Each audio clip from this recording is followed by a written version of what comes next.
খুব ফেলে আসা দিনের একটা দুঃখের কথা আপনাদের সাথে আজকে না বললেই নয়। আমি এতদিন এক এক রকমের শাড়ি পরি।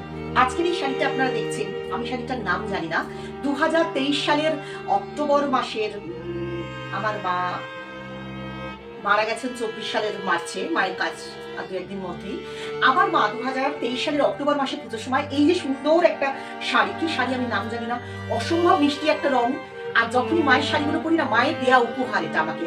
কিন্তু বিশ্বাস করুন আমি কোনোদিন শাড়িটা পরার সুযোগ পাইনি, কারণ মা যখন আমাকে শাড়িটা গিফট করেছিলেন তখন থেকে আমার মা বিছানায় শয্যাশায়ী এবং মাকে নিয়ে আমার হসপিটাল, বাড়ি, ডাক্তার ইত্যাদি ইত্যাদি চলছিল।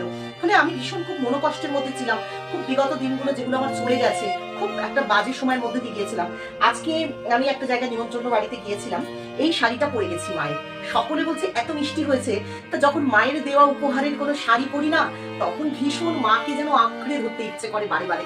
আপনাদেরও ঠিক এরকম হয় জানি, সকলেরই হয়। কিন্তু 8ই মার্চ আমাদের নারী দিবস আসছে আগামী দিন। সেদিনকের একটা ভিডিও আমার মা গত বছর করেছিল।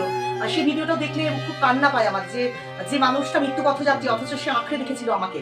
এই দিনগুলো না আমি কিছুতেই ভুলতে পারিনি। এটা ট্রমা আমার জীবনে, জানো। আমি বেরোতে পারছি না, অনেকবার চেষ্টা করেছি। আর যখন মায়ের কোনো উপহার করি না নিজের, তখন বড্ড যেন মাকে মনে পড়ে।